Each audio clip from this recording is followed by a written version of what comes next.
আমার তো সুদের ওয়াজ করতে এখন ডর করে, কারণ কি জানা আবার হয়, আমার তো সমস্যা, আমি একটু বিপদে আছি বাজান। অনেকে আবার বলে, অনেকে ফোন দিয়েও বলে যে বাজান আপাতত সুদের ওয়াজ করেন না। আমি তুইলে বিহুব নাম্বার 2। আমার কত হইলো বাজান, সুদ যে হারাম এটা কি মোল্লার কথা না আল্লাহর কথা? ওই দিন আওয়াজ হয়েছে না, বুঝে লাইছি আওয়াজ হয়েছে না বাজান, আওয়াজ হয়েছে না, ডরা ডরা ডরা। আমি সুদের ওয়াজ করবই। সুদ কি হালাল না হারাম? এই আওয়াজ মানি না, জোরে বলো হালাল না হারাম? এটা কি মোল্লার ফতোয়া না আল্লাহর ফতোয়া? একটা সুদখোর কোটি টাকার মালিক হতে পারে, কিন্তু মসজিদের সভাপতি হওয়ার যোগ্যতা তার নাই। কথা বলেন ঠিক কিনা?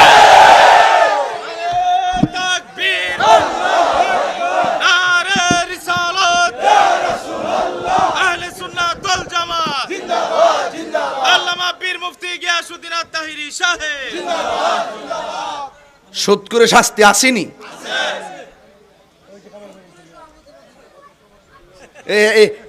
একটা ভালো কথা বলছে এই লোকটার, ধন্যবাদ দেন।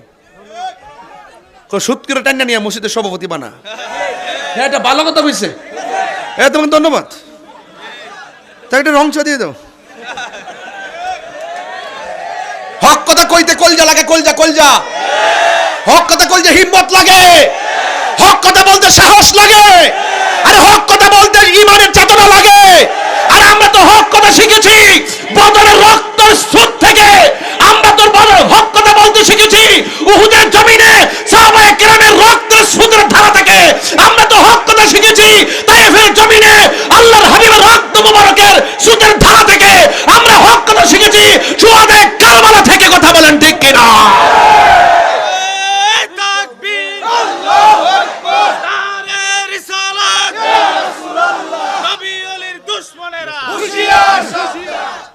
হক কথা কস না বলে,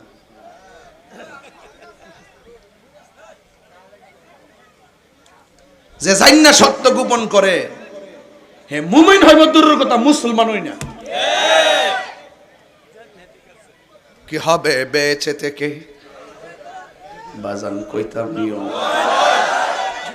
আজকে বেশি চিল্লাইতাছি, আজকে বেশি চিল্লাইতাছি নাকি আজকে? আচ্ছা হক কথা চলতেছে, হক কথা কিতা লাগলো? কুওয়াতে রুহানি জিসমানি হুজুর কয়ে দিছে আলহামদুলিল্লাহ গণ।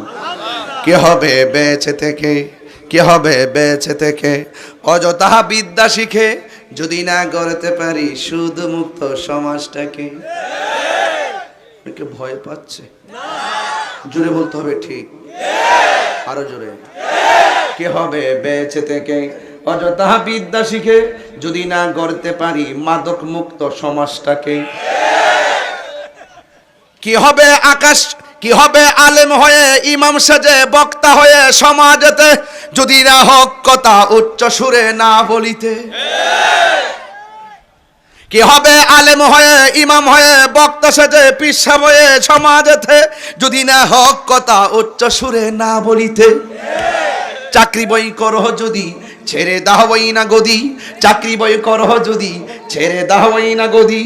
কি হবে ধোঁকা দিয়ে আল্লাহকে, কি হবে ধোঁকা দিয়ে আল্লাহকে। কি হবে বেঁচে থেকে, এক মুরব্বী আসতেছে ওয়াজ লাগছে আজকা। কি হবে বেঁচে থেকে 90 বছরের বেড়া জন আসতেছে, বেড়া বুঝ জ্বালাইছে, বেড়া কাইত বুঝে সর্দার আছে। হ্যাঁ, কি হবে বেঁচে থেকে অযথা বিদ্যা শিখে যদি না গড়তে পারি সুদ মুক্ত সমাজটাকে। কথা কোন ঠিক কিনা? কি হবে আকাশ চুয়া বিলাসবহুল বাড়ি গাড়ি, না খেয়ে কত মানুষ পর পারে দিচ্ছে পারি। কি হবে আকাশ চুয়া বিলাসবহুল বাড়ি গাড়ি, না খেয়ে কত মানুষ পর পারে দিচ্ছে পারি। আজরাইল আসবে চবে, ওয়াজ মিলছে নিও। আজরাইল আসবে জবে মাটিতে পড়ে রবে, আজরাইল আসবে জবে মাটিতে পড়ে রবে। কোনো কাজে লাগবে না তোর বিল্ডিংটাকে, কোনো কাজে লাগবে না তোর প্রাসাদটাকে।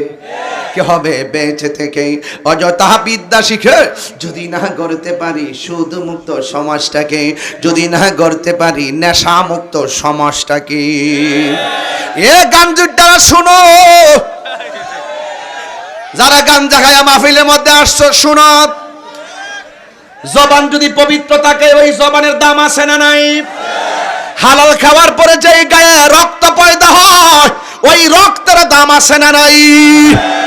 হালাল রক্তের গঠিত শরীরের হাত আমার আল্লাহ কোনোদিন ফিরাইয়া দেয় না, আর হারাম খাইয়া গঠিত রক্তের হাত আমার আল্লাহ দোয়া কবুল করে না। কথা কোন ঠিক কিনা?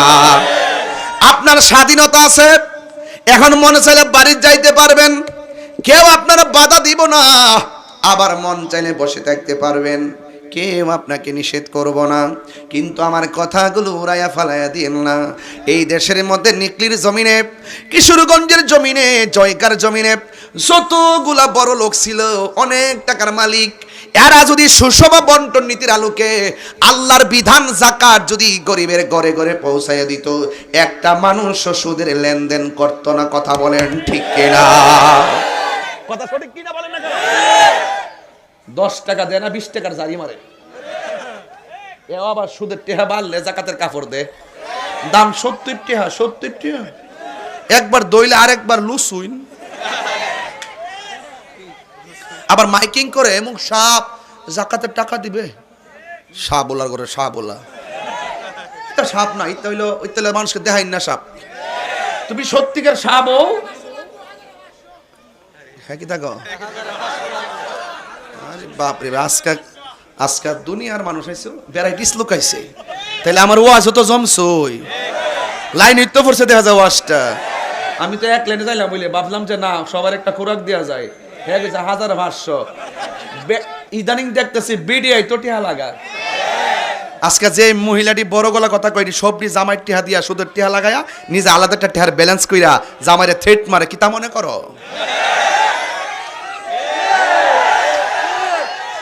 কি রে, সত্যি না ভাই? সত্যি কিনা বলেন?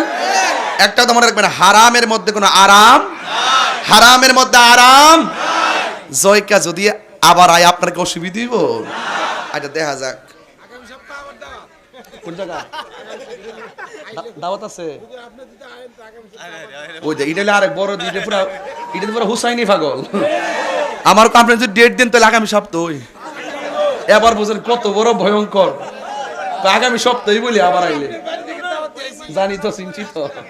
মারহাবা জোরে কন্যা গেলে বাজান, আমরা সারা জীবন শুনছি এরি ক্ষেত লাগা, বুড়ু ক্ষেত লাগা, ওখান বিডিআইতে সুদে টেহা লাগা। ঘরে ঘরে অশান্তিটা কেমনি আইছে? আমরা হারামটারে আরাম বানাইছি, আর আমরা জানি যে হারামের মধ্যে কোনো আরাম নাই। গভীর মনোযোগ। সুদ কুট্টি যখন লাগছে রে, আর গাঞ্জুরটা একটু পরে ধরুন। সুদ করে কিয়ামত। আমার নবী, আপনার নবী রাহমাতুল লিল আলামিন বলেন, এই পানির মধ্যে যারা হাবুডুবু খাইতেছে এরা হলো সুদখোরের দল। আপনারা জবান খুলে বলেন, সুদ খাওয়া কি হালাল না হারাম? আহাল্লাল্লাহুল বাইআ ওয়া হাররামার রিবা। আমার আল্লাহ সুদকে হারাম করে দিয়েছেন। এই জন্য আজকে থেকে ওয়াদা করেন, সুদের টাকা দিয়ে 8 প্রকার আইটেম খাওয়ার চাইতে ঘাম ঝরানো টাকা দিয়ে সুটকির ভর্তা দিয়ে খাইলে আরাম আছে না? না যেটি দেখবেন বাজান, সুটকির ভর্তা খা, সকাল সকাল উঠটা ফানি ভাত সুন্দর কইরা পেঁয়াজ টিয়াজ দিয়া, লাল মরিচ দিয়া, কসলায়া মসলায়া খায়া ফানিটা সকাল ওই দেখে লুল পড়তাস। ফানি ভাতের কথা কইছি, লুল ঘরে বাবা টাইম নেন না। আবার মনে করছি কেরায় দৌড় লেতেছে, আবার আমার সাথে শুনে আমি এই পর্যন্ত 6 বার টান দিয়েছেন। আমি মনে করছি কারণ ধরতেছে আমার, আমি তো মুট করলে ইসলাম। ঠিক আছে, এক হাতে দেখেন কিতাব পড়ছি, আরেক হাতে লাগাইছি এটা এমাদো দিমু, এমাদো দিমু বুদ্ধি গিরাইছি ইনশাল্লাহ। আল্লাহ রাস্তা বাবা টানাটানি করিস না, বহ ফরক দে তাহিরিকে নাচ একটু জোর লই। এই বেটা এই জুতা এই ও মি ওই বেটার বাইতে ফোন দিছো। যাক আল্লাহ কবুল করুক। আমিন কর, আমিন কর, আমিন কর। যা যাইলে যান, অসুবিধা নেই, সুদ খাইন না। আল্লাহ আপনি কবুল করেন। আজকের ওয়াজে শুধুমাত্র ঘটনা না, এটা চেতনা। আজকে থেকে ওয়াদা করবেন, কেউ ফিসা বুজুর সুটকির বর্তাটা ফাটার মধ্যে ফালায় আম্মা যে বাড়ি যে করছে ঈদ রুটকি দিয়া, এরপরে সুটকির বর্তাটা এক জায়গায় রাখিয়া পরে